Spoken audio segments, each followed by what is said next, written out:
Hey folks, welcome back to the channel.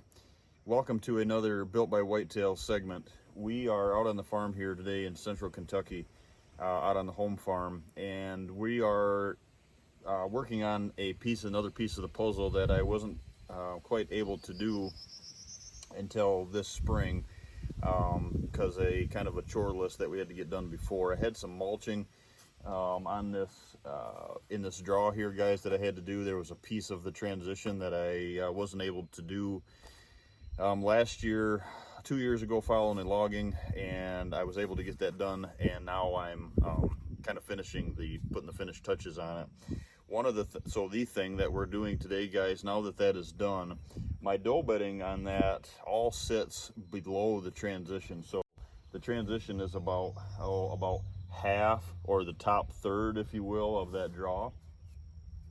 And the reason for that is I'm hunting that from above, and all of those have that AM approach. So what I'm trying to do, guys, is I'm trying to better or create more depth, I guess, if you will, on the downside of that bedding area. So the does are bedded on the downside, so when that buck comes through, the thermals are working for us for our hunt, and it's working for him to be able to scent check that thermals and the wind. So we've got the wind and the thermals helping us. So the food plot used to go all the way down to the edge of the timber, and with this build in mind, the extension of this build in mind, what I have done is it doesn't probably look that horrible, but it's real steep here. This is probably the better part of it, but right down here about halfway through this food plot, guys, it's really steep. So what I've done on the safety feature, and knowing that I wanted to add this coming up anyway, is I brought the field up here. So this right where I'm standing is actually the edge of the food plot now. So it's transition, doe bedding, food plot, and then the corn. So there's this gap in here that I'm able to actually extend the doe bedding. I'm actually able to gain more doe bedding from the transition down this way. So everything below the transition, my tree work is done, but I'm just extending this. For that reason is the safety feature of planting it. I lost about a 1/4 acre of the food plot. But all of these trees on this side, guys, are leaning towards the field. A lot of them are going towards that sun, right? And they're going to be real easy to kind of create what you hear of is that edge feathering. So luckily, it's not really your typical I'm going to edge feather, because it's just from open field to standing timber, and there's not that soft edge. That's where a lot of your soft edge creation, your edge feathering comes in. Luckily here, guys, in Kentucky, we're just blessed to have some of it, right? But I'd rather not have as much as we have. But I've got a lot of red bud that grows out on the edge of our fields, and it really grows quick, and it really makes that good soft edge. So what we're going to do is we're going to fell some of these, not all of them, but we're going to fell some of them out into the field, and we're just going to extend our doe bedding.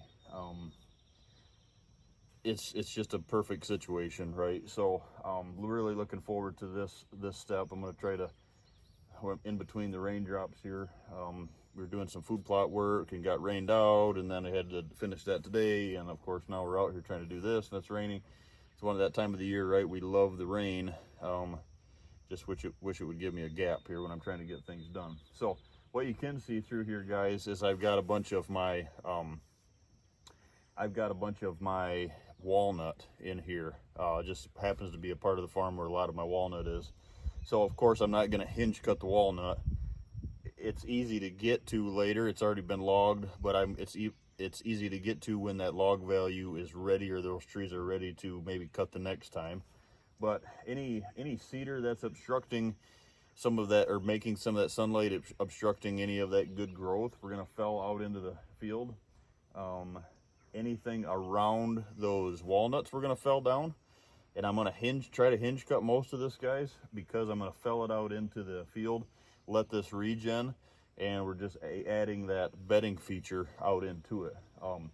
So like I said, not cutting the valuable walnut, but we're cutting locust, Osage orange, some of my, if there is any maple, I've got some maple scattered through here that I'm going to do.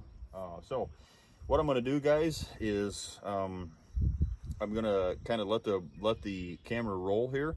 I'm going to get the helmet on and get the saw, and we're going to go down. I'm going to do this work, and hopefully it picks it up here and kind of gives you a play-by-play a little bit. And then also I'm going to take the camera when we get it done, and I'm just going to show you what it created. So as you can see out here, guys, I'll just kind of pick you up and show you.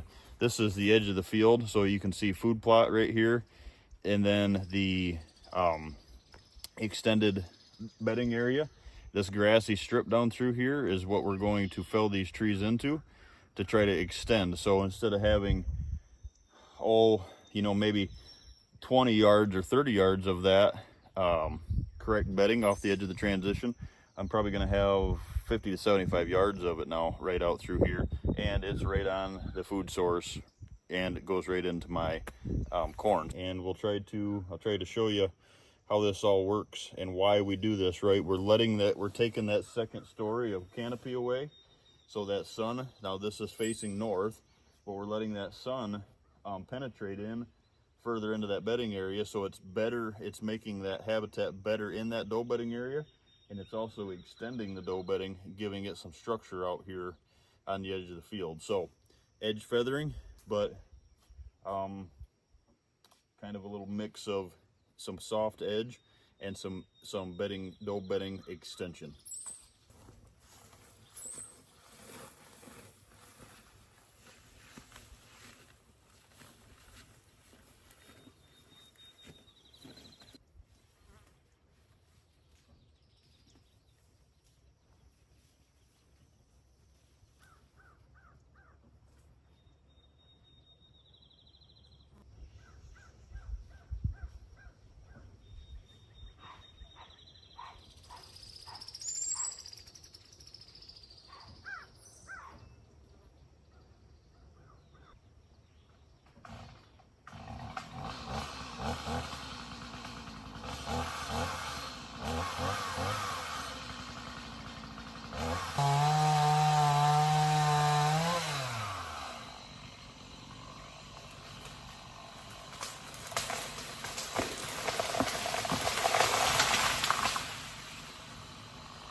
Found a walnut in there that was all twisted up, nasty, choked off with vines. I ended up taking that one out too, just a little guy. And the rest of them was more box elder down there than I thought that there was. A couple of those. Found a maple. What else did I take? 2 or 3 locusts. You can see the locust sawdust all over me. 1 Osage orange. So about I don't even know, probably 8 trees within 100 yards or something like that. I'm going to flip you around here, guys, and take you just to give you an idea on what that looks like. So what we've got here, guys, is we got the plot, and I've got a test going here. You can probably tell what the test was. And I'm going to bring that to you shortly here. You can see a bunch of the clover and everything growing in it. Some sorghum coming from the summer blend. That's a separate video, what we're going to discuss here. So this is what it looks like. Just take you down through here. I wish you guys would have been able to go in there with me. I started right here, walked up actually in there. I was able to hit a couple of them down, then I had to walk up around the creek. There's a creek shelf right in here, guys, and the does were blowing. Maybe I got some running out of here on camera. I'll have to check, but I don't think I've been yelled at that much since my mother back when I was in my teenage years. But man, oh man, they didn't like it. What I did is when I left the camera, I walked down in, walked the creek shelf, and made sure any of the beds that we're out there, made sure there was no fawns or anything like that in it, and then I just I fell these out into this grass opening. So me running the saw and driving around, if there was any laying out in here, we definitely didn't put anything on top of anybody. This time of the year, thick, nasty, hot, definitely don't want to hurt any fawns, but had definitely something on my chore list that I really wanted to try to get done. So you can see right here, guys, see if I can zoom you in. Brought those, that end one is the locust. You can see that old gnarly up walnut that I actually took down in there too. And then there's a gap in between these right here. You can walk in there, you can walk in here, and they're all flared out. But boy, you should see the daylight that it let as I was cutting in there. It just opened up even more daylight into that bedding.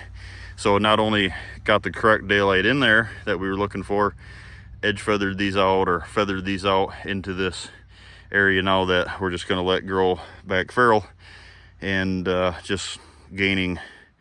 That plot I can't do it on. The one in the distance is because I've got the planted right up tight to the woods. This one here is when I moved out, so I was able to do it here.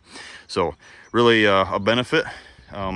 Just 6 trees, 8 trees, just letting the sunlight in. They'll bed out in here amongst them now. And maybe this winter there's a couple more that I can do right in here that I just couldn't get into as the red buds mature, and maybe dump some of those down. But there's about another 30 yards that I could do up through here, but I couldn't find any of the trees that I were really wanting to work with me. So maybe this winter I'll add a couple more all the way up till you can see where the plot pinches in right here. So yeah, so I hope you guys enjoyed that one. It's just the power of a little bit of saw work. I mean, 25 minutes with a saw and some thought process behind why we did it. Really is going to help. They just love this part of the farm anyway.